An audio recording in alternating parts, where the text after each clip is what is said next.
many years when I was living in Japan, years ago, Nagato Sensei said we used to do hanbo all the time. Like at every training, we would do hanbo. And he said one day that the hanbo was the basic, it was the standard for everything in Bujinkan. If you wanted to understand basically all the movements within the Bujinkan, the hanbo is the standard by which you're going to do that. And at the time, I didn't know what he meant. That didn't make any sense to me. The hanbo was just a stick. It's just this little shorty stick.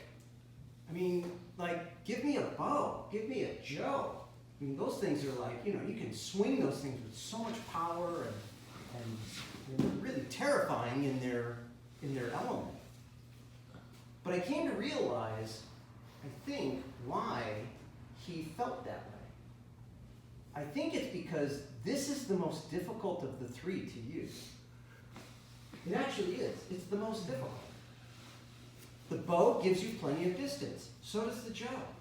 And once you reach that distance, it becomes kind of difficult. Not impossible, but a lot more difficult to use a bow and a Joe.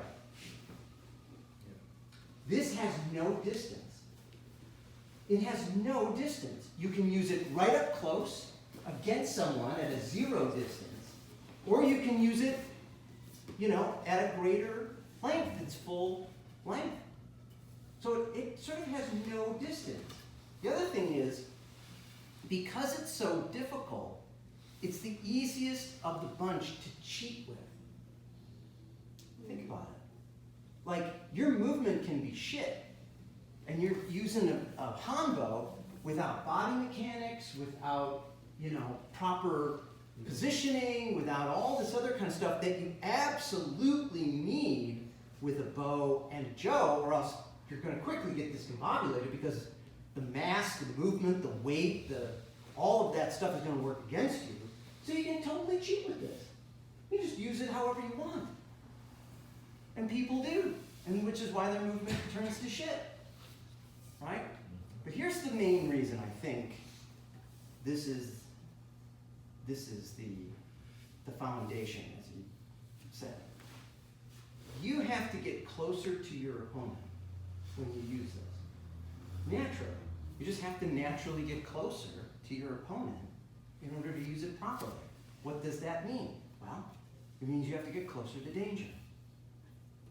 You have to close with an opponent and get closer to danger, which means you have to risk more.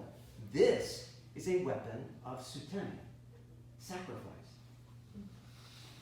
So if you're going to use it, you're already accepting the fact that you're going to have to sacrifice yourself in some way, shape, or form in order to use this properly. With the bow and the Joe, you get that distance. You gain that shield of distance between you and an opponent. Not so much with this. You have to go in there. So what does that mean? Essentially, this is the weapon of courage. You need to build courage in order to use this properly. The foundation for everything else that we understand in Bujinkan. That makes a lot of sense to me.